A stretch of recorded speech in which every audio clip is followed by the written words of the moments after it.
Hiya, guys and girls, ladies and gentlemen. I'm Sean Hills, and welcome to A Soul's Experience, a channel dedicated to helping the human race remember who we really are.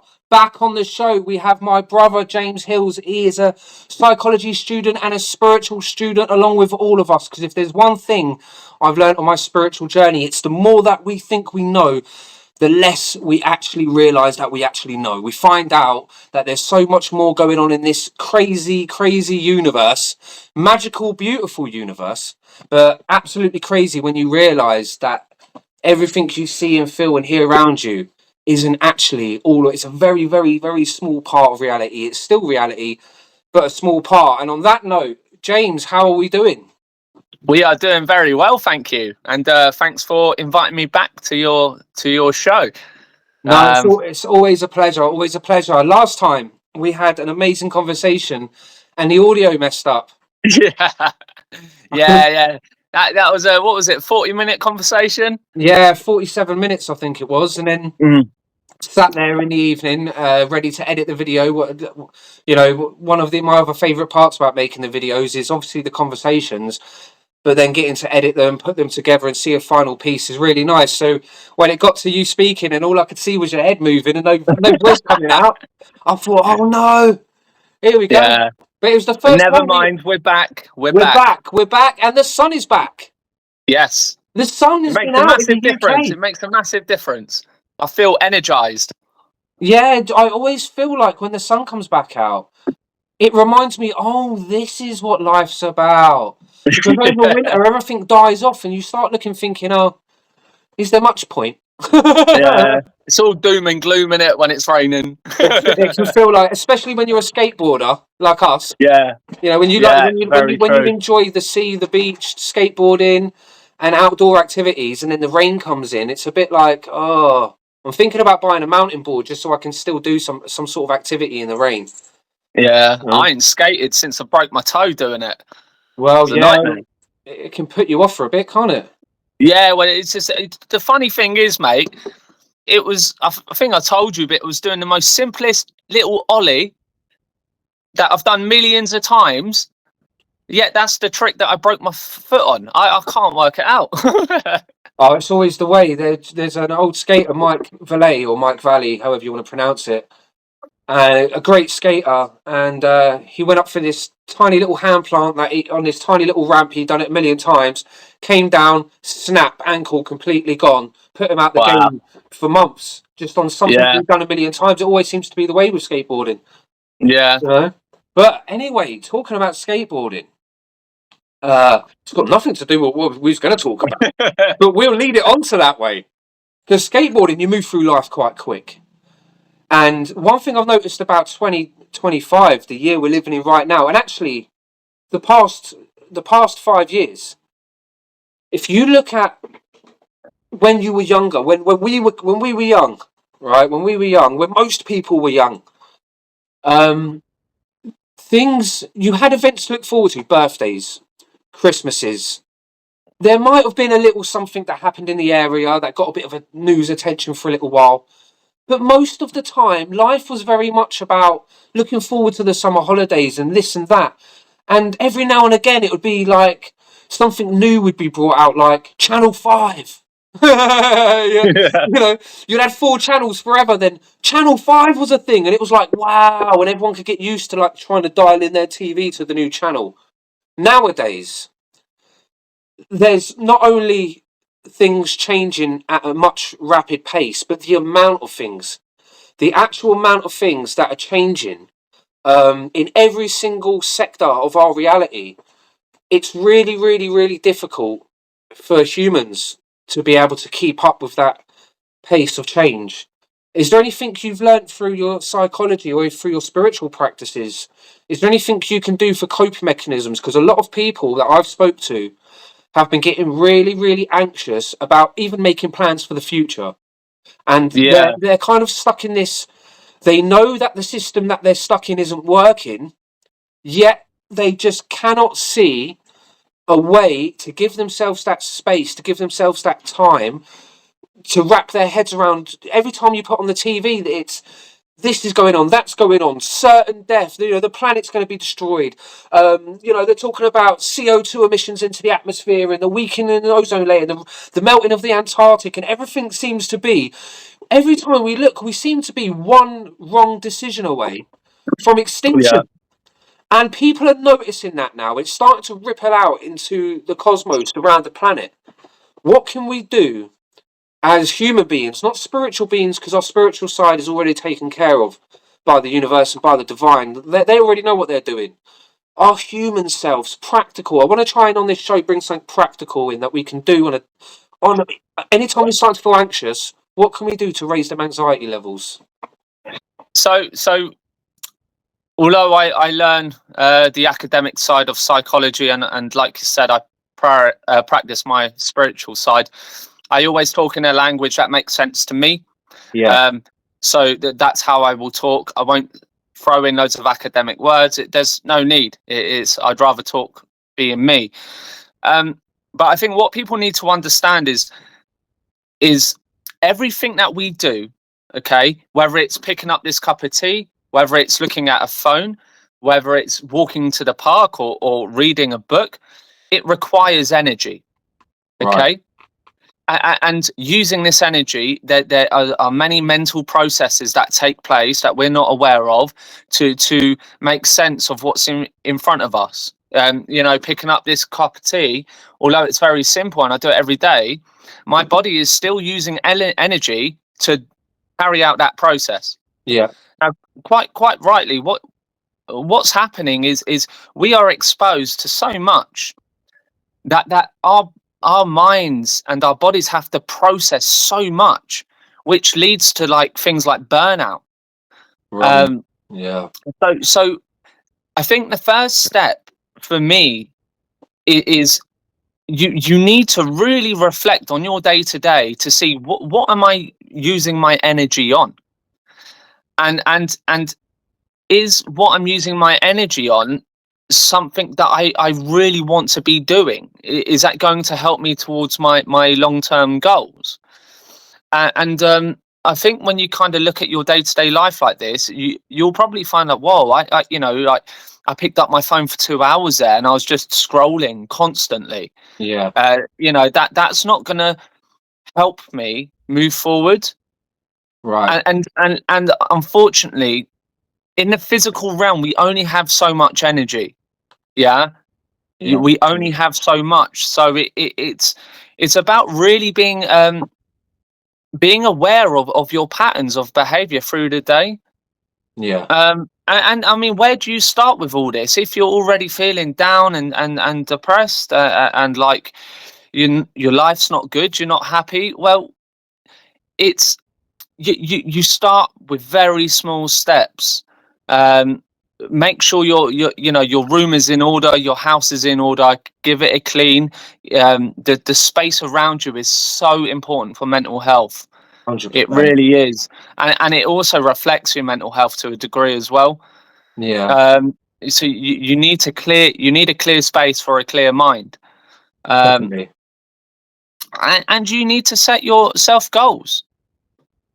And you look. The truth is, which I'm 34 and I experience this a lot, is whatever decision we decide to take, there has to be a sacrifice. You can't have it all.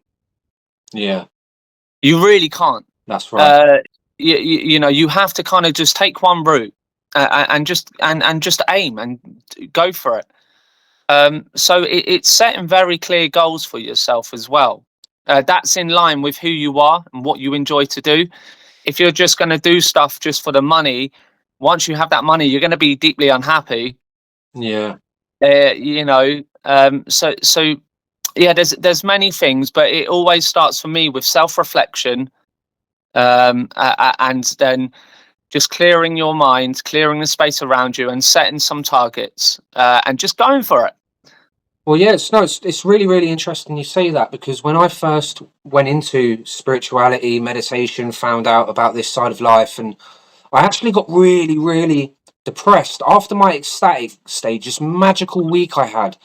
where I felt like I could feel the energy from the trees, and I discovered God to be real, and Jesus to be real, and all this, and angels to be real, all this amazing stuff you discover. And I was living in a world of magic all of a sudden. And then I thought, because of this knowledge I'd gained, that my reality was instantly going to change. And actually, we're still in the physical world, having a physical experience.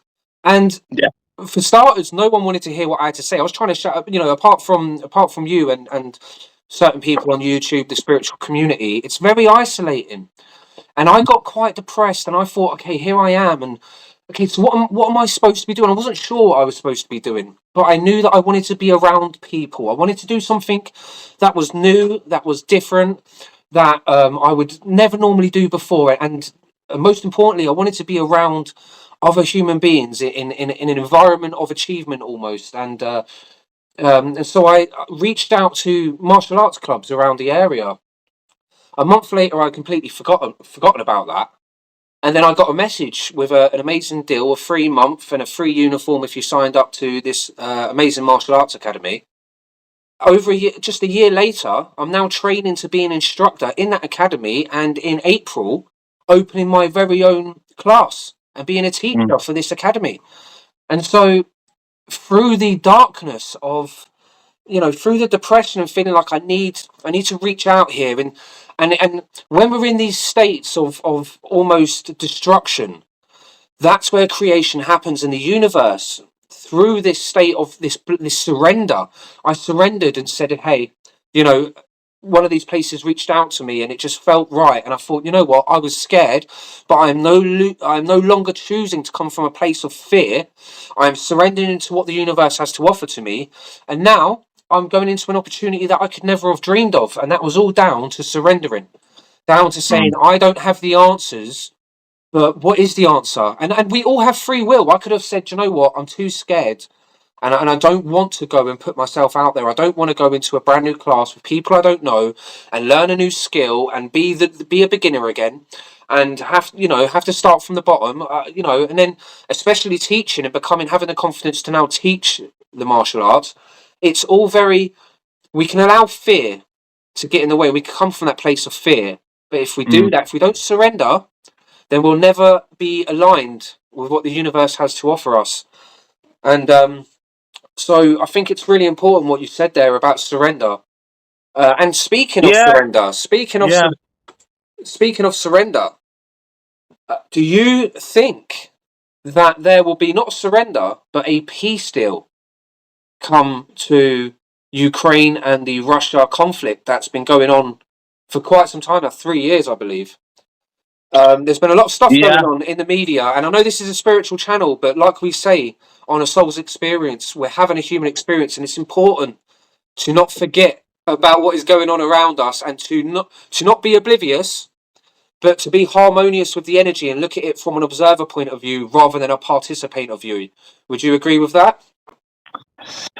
Yeah. Well, poor Ukraine stuck right in the middle between US and Russia. I don't think, because obviously there was that feud online that was filmed where Trump was seen, Yeah, could be seen as bullying.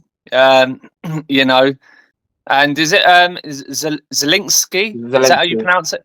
Yeah.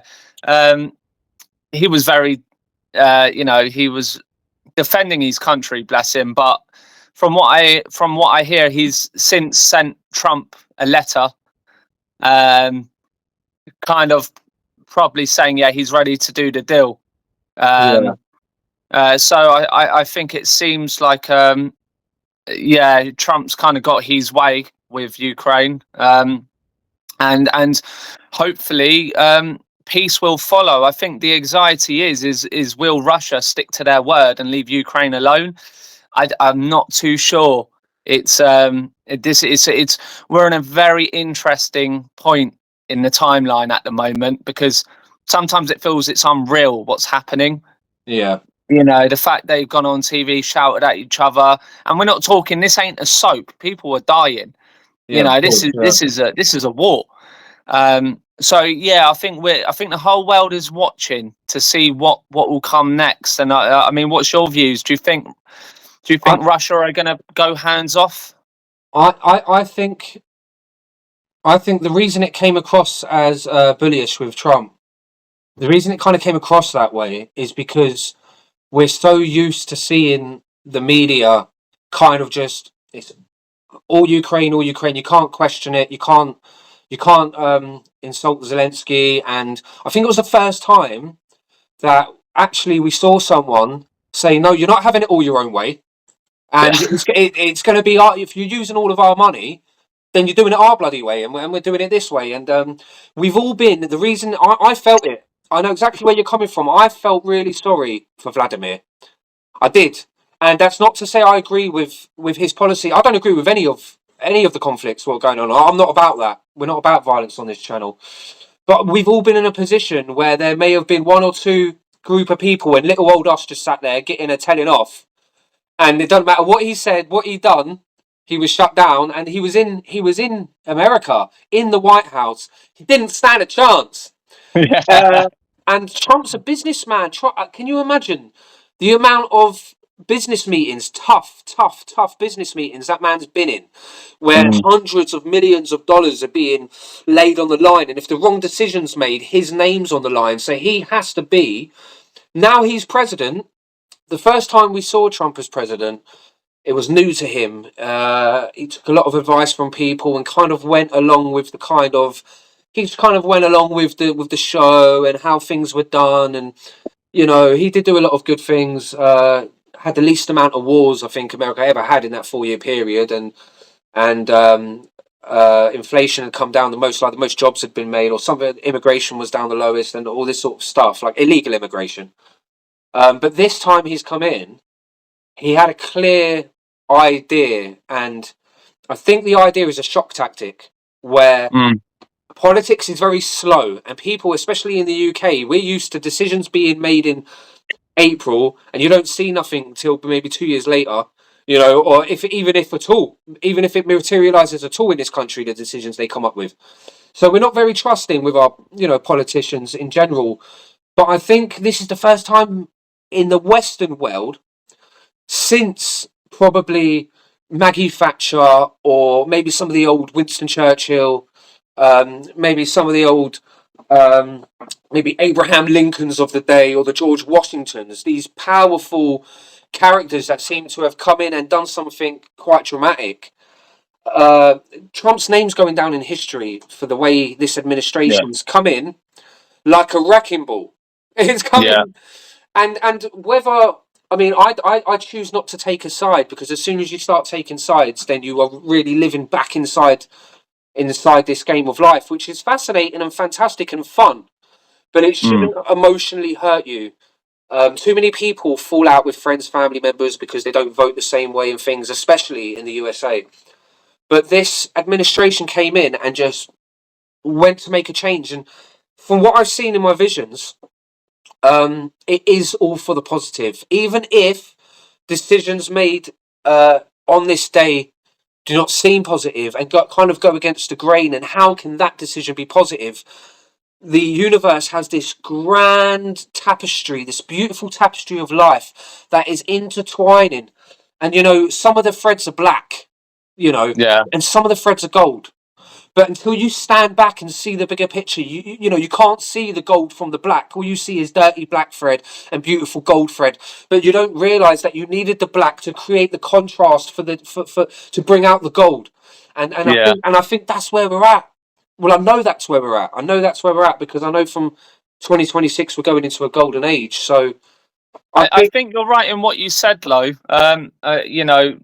Won't talk about it too much, but I think Trump said, um, you know, that you don't hold all the cards. You're not that's right. you're not the one to be dictating here. And I mean, if you look at Trump's body language, he's showing dominance. And to be fair, if you're in charge of one of the most powerful countries in the world, I suppose you would want a leader like that. And I think that's where people like him. He's very bold in your face, Yeah, and he has a very strong character. And I mean, I think that's something to reflect on, because especially with our own politics and prime minister, is a lot of the UK has lost faith in our government, which is worrying. But at the same time, we're fed false promises, and then, like you said, we don't see change. Whereas I suppose when Trump comes in and he's in your face and he's like, "This is happening, I'm in charge," it can be seen two ways, can't it? Like, it can feel quite comforting, like, okay, wow, someone powerful is in charge. Yeah. But then, you know, it's good only if they're making the right decisions. So, I mean, I'm with you. I'm not a man of violence. Don't believe in it. So let's just hope peace follows. Well, And just a quick question, because I'm always interested in your visions. I know it's something that we've shared. yeah. We've both been on a spiritual journey. I just wondered, how do these visions happen with you? I mean, are you just laying in bed, or are you trying to manifest them, or like, what's the process? Just because I think your viewers would be quite fascinated by, like, what is this vision? Okay, so some of them I've had whilst in bed. Actually, one of the only time I've actually managed to leave my body was when I was laying in bed and sort of before sleep I was meditating. But I've been meditating a lot during the day as well. But the visions, the last one I had was in the day on the couch. I kind of feel a calling to, if I'm sat there in the middle of the day and I might be doing some research on near death experiences or anything like that, or I could just be sat there, I could be doing something completely random, and I'll feel an urge to quieten down my mind. I'd feel like I had maybe done too much research. Maybe my brain was too busy. Maybe I had lost my direction a little bit, and I needed that quiet time. I would say 80% or 90% even of the time, that quiet time is just with consciousness itself. It's feeling the moving of the energy in the body. It's seeing the lavender and just feeling it. I don't see. I see a lot of colours. Um, but I think everybody sees a lot of colours when you sit there long enough. But 10%, maybe 15, 20% of the time, it depends how much I'm meditating. Every now and again, I will feel myself going deeper. Mm, But when this starts to happen, the lavender starts to move more in blobs, almost like a lava lamp. And yeah. behind the lavender will be a darkness. And this darkness will come into view and out of view, almost with my heartbeat, into view, out of view, and it will come in waves. The longer I can sit non-distracted and without thought, the darkness stays longer and longer and longer until I am now in the darkness. In this darkness, I see what appears to be stars in the distance very far away, but they move rapidly, as if my consciousness is moving rapidly. I allow this to happen until I feel an inertia pulling, where I can end up in tunnels, traveling to other parts of the astral plane. Um, there, I can have visions. Once I come out of these tunnels, I can witness things there.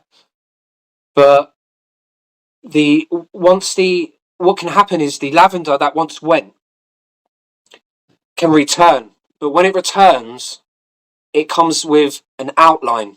So the lavender can come, and inside the lavender now, in the darkness, is a electric purple lavender, an electric, energetic outline of what my vision is, what I'm seeing. So for a long time, I saw many, many spirits, and they were all doing random. I saw a guy leaning against the bar drinking, and there was a person on a a unicycle, sorry, in front of them, and someone. It was almost like I was witnessing a circus that was inside of a bar for some reason, and very manic spirits doing all very manic things. I have no idea what I was witnessing, but I witnessed that for a long time. Very happy scenes.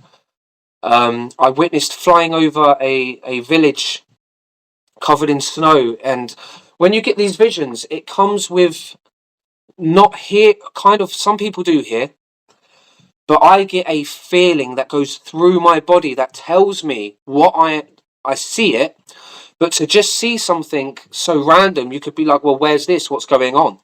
That's when the feeling comes along with me. So the last vision I had, which is actually really interesting, was a month ago. I was sat and I saw what appeared to be a lake, water in front of me, a big lake. And so in my head, I've said, "Oh, that's a lake." And then the voice of the Lord said, or the voice of the Spirit said, "No, no, that's fire." And so I thought, "Oh, a lake of fire." And then it changed.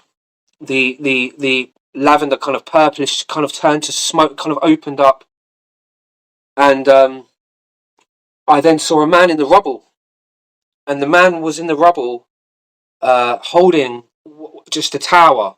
And to me, it looked like a tower of the Tower of London. But again, the voice of the Spirit said, "That's the Leaning Tower of Pisa." And so I was I get guided in my vision. Yeah. So I see a man in the rubble holding a tower. What is that? But then the voice explained, that's the Leaning Tower of Pisa. So now I've got a lake of fire, the Leaning Tower of Pisa. Straight away, I'm like, that's right near Italy. It's actually in Sicily, just underneath Italy. I'm like, that's Italy. And you get a feeling like, yeah, that's correct. A lake of fire in Italy.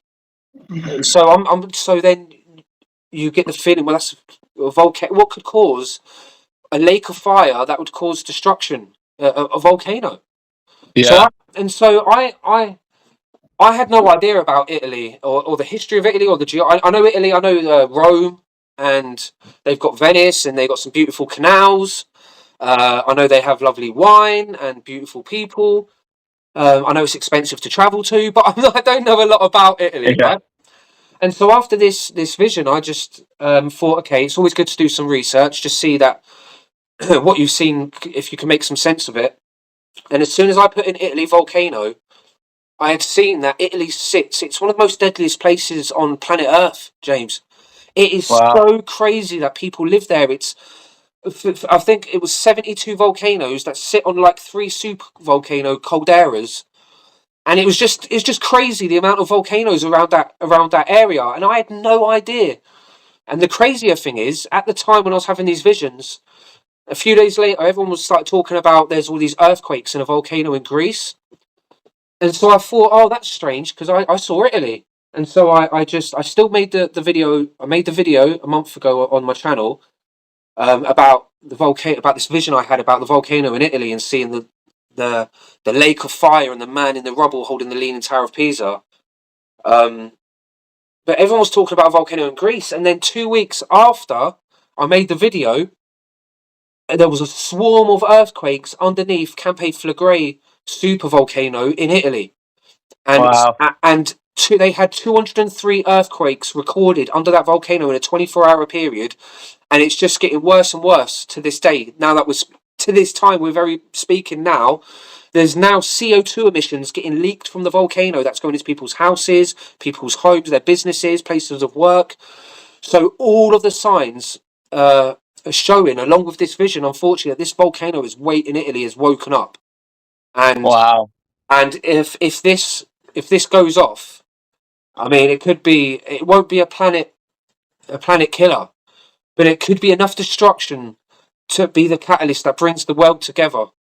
That Mm. says, oh my God, like, you know, it could, who knows what could happen if an explosion of that magnitude goes off in Italy. I mean, who knows, tsunamis spreading around the planet, ash that blocks out the sun for a period of time and go into a winter. I can't remember what they call it now. I think it's called like a nuclear winter, where I know Yeah. it's not a nuclear winter, like a volcanic winter where the ash Yeah. I get ya. I get gets ya. all caught up. I mean, who knows what can happen, because we haven't seen it in our lifetimes. And if you look back in the history of Italy, there was the Pompeii event, which killed thousands of people. I mean, they've been hit with mega volcanoes in the past, and it's really strange how I had this vision, and no one was taught. There was just the normal amount of volcanic activity, like Mount Etna Mm. streams out, and little things like that. But this super volcano's woken up, and let's say it goes off today, right? And an emergency goes out around the world that there's been this utter destruction, that there's possible 20-foot, 100-foot tidal waves heading towards the coast of UK, Europe, America, Africa, to the North Africa where it sits, Greece.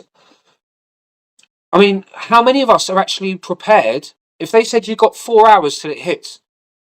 I mean, where do we go? What do we do? What do we grab? Where are our loved ones? You know, do we have Yeah, access to a vehicle? Do we have access to food, medicine, water right now? I mean, this is the reality, and it's great to sit. And I don't want to get people in a place of fear.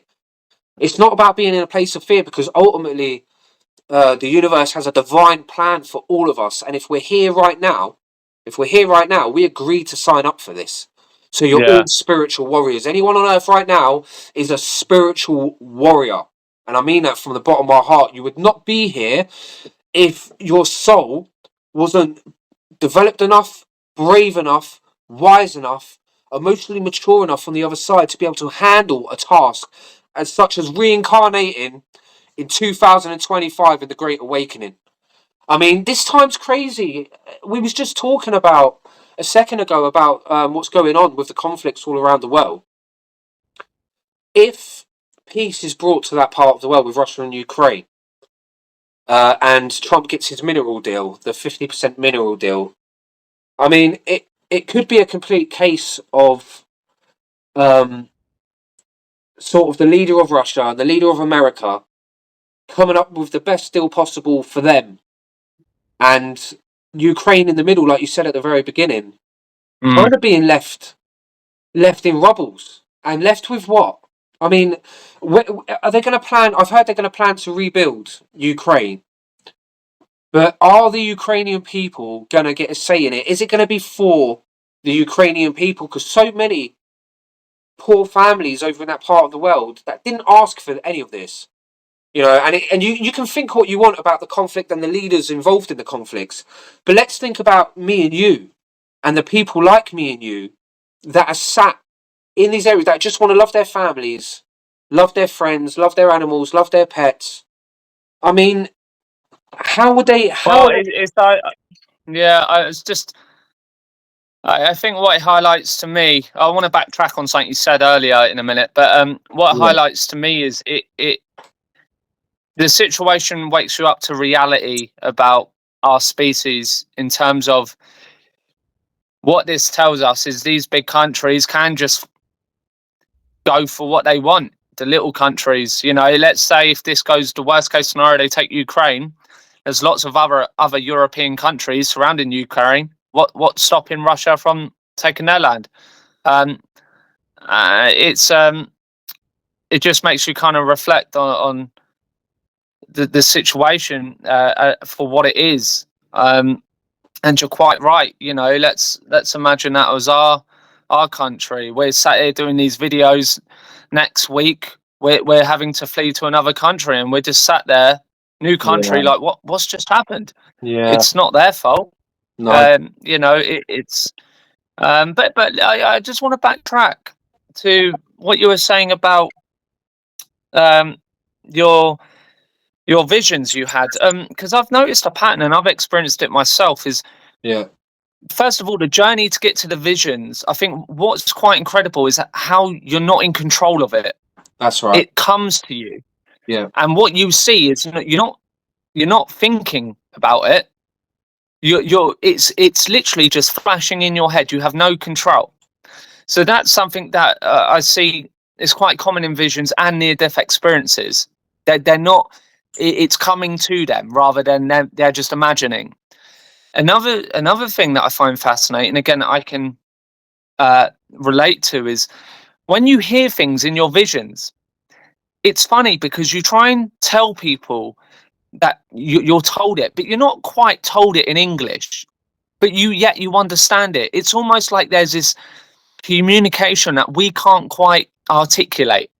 yeah, You know what they're saying, but they're not saying it to you. It's just like it's coming in your mind. It doesn't sometimes when I've heard it before, it's not even in English. I just know. I yeah, don't know how. I just know. It's like emotionally, like you said, you just know what's being said to you. Um, I just find it fascinating because I've had about three very um, life changing visions myself, and without talking to you previous to this, one of them I followed the exact same journey with things just rapidly moving, mm, almost through tunnels, the blackness. then the flashing images. It's I just find it's fascinating how common these things are, but also how personal they feel. Yeah, Because it's so hard to articulate what you've just experienced because there is no words. It's not in this realm. It's you know. yeah. No, it's strange, and do you know what it really, really reminds me of? Um, I don't know why, but I have really some really, really clear memories of when I was a baby, like when I could crawl, like before I could even walk. There's not a load of them, but there's a few really, really detailed, clear ones about how I felt, how I was thinking at the time. And what was so strange about probably one of my earliest memories was I was sat on the floor and I was in a corner, um, and I was at the age where my head was still quite heavy for me. So when it went back, it went back, and when it went forward, it was quite a job to kind of keep it up, And I remember that. And our mum was there, and she was with dad, and they had some friends around. They all having a cup of tea and a coffee, and they're all sat on our corner sofa in the front room. And even though I couldn't speak at the time because I was just a baby, I couldn't speak yet. My thought process was still in English if I was to say it was going to be in a language, but it wasn't in English. It was kind of. I think it only became English because I learned English later on. But my thought process was still so clear, stupidly clear, as if I was just a really curious adult. So I saw our dad walk in, and somehow, energetically, I knew that was no one had to tell me that who my parents were. A baby knows who their parents are. They feel you. Believe me, I could feel as soon as I knew all the other men sat there having a cup of tea or whatever. I knew that they were just. Well, I didn't really trust. I wasn't very trusting of other adults, to be fair. But I knew my mum was there. She was kind of like part of the furniture. But my dad would walk in, or our dad would walk in, and I would know to watch him. Almost like I need to learn from this one. This is something special about this one. I need to learn from him. And I watched him walk in, and I watched him. What's he doing now? And this is what was going on in my head the whole time. Oh, here he is. I didn't know who he was, but I knew he was. Here he is. Here's the one. Oh, here he is. Okay, what's he doing? He's sitting down. What's he doing with that? And at the time, he was drinking the last bit of coffee in his cup, which had gone cold. And so I'm sat on the corner of the floor, and I see him put something in the mouth, and I thought, what's he doing? What is that? And this is going on in my head I must have been, 9 months, 10 months old. And I was like, what's he doing? What is that? And so curiosity, a baby, they're just curious. And I Yeah. crawled up to the cup without anyone noticing, and I picked this cup up, which I had to do with two hands because it was so big. And I saw this little bit of brown liquid that I had no idea what it was, and it went into my mouth. And I remember pulling a face. Oh, it's cold. It's horrible. It's bitter. That's disgusting. And as I'd done that, our dad had seen me do it, and he leant over This is how small I was. I was sat by the arm of the chair, and he had to lean over the arm of the sofa. And he went like that on my head and went, "Did you just drink my coffee, you cheeky monkey?" And I looked up and went, "Ah." And I looked before, like, what? Like Yeah. that. But I remember, and it's kind of that curiosity, and it's the same thing in my near-death experience. When I had a near-death experience at 6 years old, when I was having communication with the angel, it was very much that kind of really quick communication in kind of like in words, but it's not in words. It's so difficult to explain. You kind of, I think maybe we see it in words because when that experience has to transition to the physical realm, our minds have to make sense of it, and we do that through language. yeah, Therefore, there's this kind of bridge section where it goes from whatever we are hearing or observing to then our brain making sense into language. So I think that's where people get confused because I hear it all the time. Like I was told, but yeah. I I can't tell you how that is. I was just um, Well, the best way I could try to explain it would probably be right now, me and you talking. I think then my mouth moves, the words come out, they have to travel, then they have to go through the air. Your ears have to pick them up and compute into your brain, and then you have yeah, to make sense of the word. That has to happen the whole time. That process. Imagine if, as soon as I thought the word, you knew what the word was. that's As exactly soon as it. I Yeah, went to think it, before my mouth started moving, you already understood. Not only as you already understood, you had understood and answered. And then I had understood and answered. And it was this. back and forth without it having to travel in sound waves. It was constant through the mind. It's so much quicker, clearer, and you get a full body understanding. Like every cell could hear it. Like when in Yeah, the vision, like I hear it with my heart, I hear it with my arms, my shoulders, my hands, my fingertips.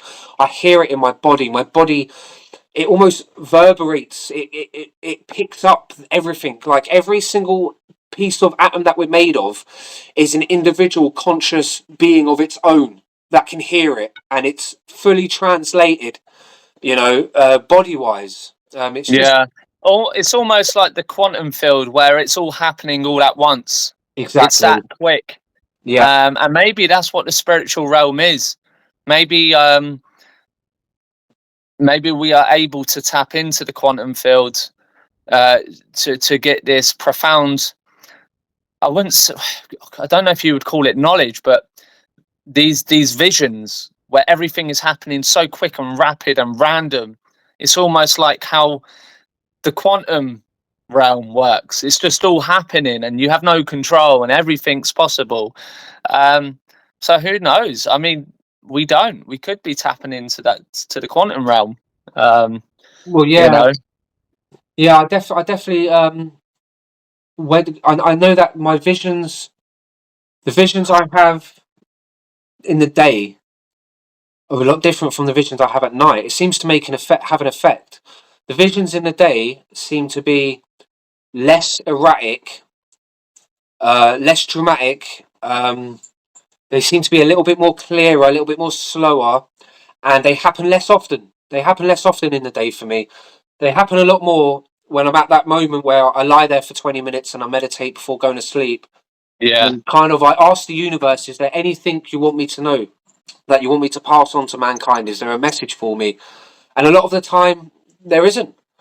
But every now and again, whether it comes through a dream, a prophetic dream, they don't happen as often. I've only had a few of them.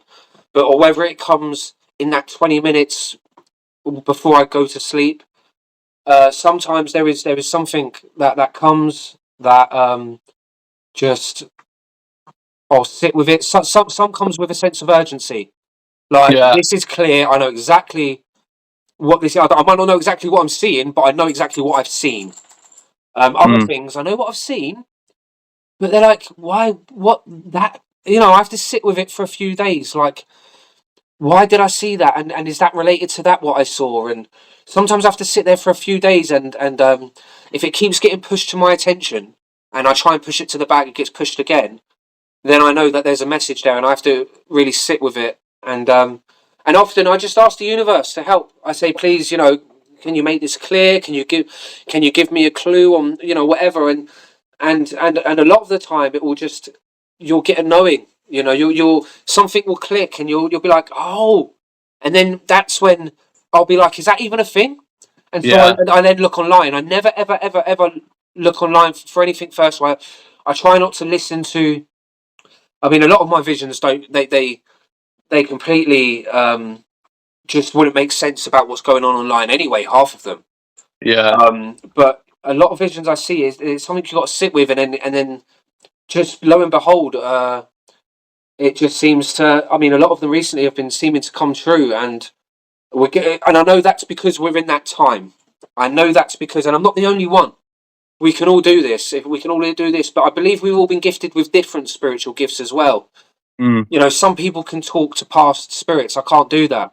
I can't seem to do that. I can seem to see spirits in vision, but I can't communicate with them. And I've tried. I've really, really, really tried to.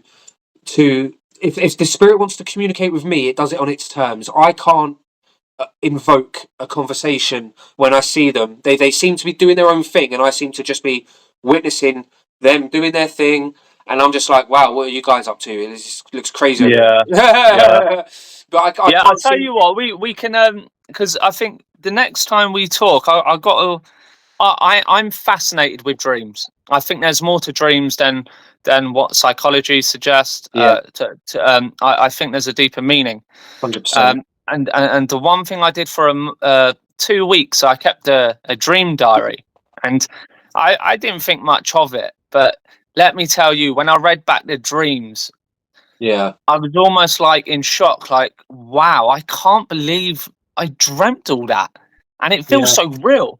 So I think, well, next time I talk to you in that time, let's both record a dream. Okay. Yeah, so like you got to do it first thing you have it, because you will forget. It's like when Yeah. you come conscious again, it's gone. Yeah. Yeah. And Yeah. then what we'll do on camera, we'll kind of read it out, Yeah. because it just is, it's fascinating and it's a bit of fun. I think that'd be wicked. Well, I had a dream really quickly before we wrap the conversation up, because I know it's pushing on a bit. But really, really quickly, I had a dream which I made a video of. I had to make a video of it because it was so real. And this was, I'm going to say, 3 weeks ago, maybe 5 weeks ago, between 3 and 5 weeks ago. I had a dream where I was stood there, and I, I I was in like a little boat trying to get out of port, because I was in a country where something bad was about to happen, and it was about to go down. It was about to go down. You know what I mean? So I'm trying to get out with all these other people. I'm trying to get out, and I see Donald Trump, funnily enough, and he's stood over on this like pier, or stood somewhere, or maybe on another boat. He's out. He's there, and I row over to him because above me I can see Luftwaffes, which were old World War II German planes, right? The Luftwaffe. I looked up and I saw a fleet of them. I'm talking about 30, 40, 50 Luftwaffes, right? And now they're flying to this country that I'm in, and they're about to attack. But I got the knowing they're working with Russia. And I was so confused. I was like, why are the Germans working with Russia? That doesn't make any sense. So I've gone over to Donald Trump, who's just stood there quiet, looking at what's going on. It's about to go down. Like, get out of this country quick. And Yeah. I went up to him, and he's there. And it was like I was meeting him face to face, James. I went up to him, it was like I knew him. I went, Donald, Donald. And he went, yes, you know. And I said, they've got no idea what's coming, have they? And he went, no, they haven't. No, no. They haven't got a clue. He said, they haven't got a clue. I said, and I was full of fear in the dream. I saw the planes coming in. They're about to, it's about to go down, like it's about to kick off. And the waves are coming in. And I'm trying to get out, and I can't get out, like the scene out of Castaway. I can't, but I managed to get to old Donald, and I just said to him in this dream that they got no idea what's coming. And no, they haven't got a clue. He said, they haven't got a clue. You know, that's what he It's said. funny. It's funny how real it feels. I just I love dreams. I just think they're fascinating. Yeah, And it's makes you realise what is, although dreams are fake to us, at the time they're real. So what is reality? What is not? It's the same thing. yeah. You Because know, when we're a asleep, dream's no difference to this reality for me, because we're experiencing it, and that's why I love them. I just think they're fascinating. yeah. I mean, people go to sleep to escape this reality. Yeah. You know, you're in pain or you're sick. People are just want to sleep it off, because when you're asleep, you're not in this reality anymore. Mm. So, you know, and I heard something fascinating that when we're sleeping, our body's resting. Our soul doesn't want to sit around for 8 hours. Our No, soul don't no, want to it sit there, goes. watch us. It goes off and it does things, and that's what we're dreaming. Our soul goes off and around the universe until we wake up, and it jumps back in the body. It might go off and live another life, or another life over here. Who knows? So when that other body Yeah. is asleep, so right now they're dreaming that I had a mad dream last night. I was on a podcast with some guy called James, my brother apparently, and they wake up going, I keep having these mad dreams that I'm on a podcast, but really it's us, and Yeah. we're in the other dream. My favourite dream, I'll end it with this. My favourite dream that I've had many, many times is it's got to be the flying dreams. Oh You know, yeah. I always fly the same way, where I have to do a hop, skip, and then a jump. Oh And on right. the last jump, I actually get momentum and I start flying. And it normally takes a couple of tries. I jump and then I float back down, and I'm like, oh, that didn't work. Let's try it again. But when I'm up, I can really control where I go, Yeah, yeah. and it feels amazing. You know, I've even tried to manifest that dream so I can have it every night. I'm not quite there yet, but that's how amazing it feels. You know, Yeah, I yeah. used to go to bed like, oh, please let me have this dream again. Because they're the one dreams that I always remember as well when I'm flying. Yeah. Yeah, love it. Love it. That's Anyway, that's amazing. Do you know, I looked back in one of the other videos and I could hear the dogs in the background. So I just want to quickly apologise to the viewers. If you can hear any noises in the background, this house is full of guinea pigs, dogs, cats. We love our animals, and I do make a little apology for that, but only a very little one because I love my animals. But James, it's been amazing to have you back on it's the show been fun. again. Yeah, no, thank you. It's as always, it's great talking to you. I enjoy the conversations, and I look forward to next time. Yeah, it's great. Do you know what? The message is really, really spreading. Thanks to this amazing community that's growing on this channel.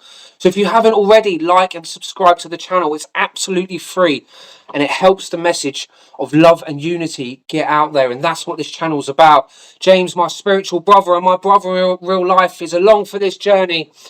We try to come on this show to bring some comfort, to bring some wisdom, to bring some prosperity to those who are for this awakening in 2025, but also to allow you to know what's going on in the real world and how we can navigate these crazy times, because it is crazy down here at the minute, but it is beautiful. And if there's one thing we like on earth, it's a little bit of beauty. So James, thank you so much. Namaste, namaste. Until Thank next you. time, take care. We will see you soon back for another podcast. Love you all. Take care for now. Goodbye and see you soon. James, take care. Take care. Bye bye. See you later, bro. Whoop, whoop. Hey. There's not much to do when all I can is thinking about you. Not doing well, don't know where you are, 'cause you're not here. It's been way too long.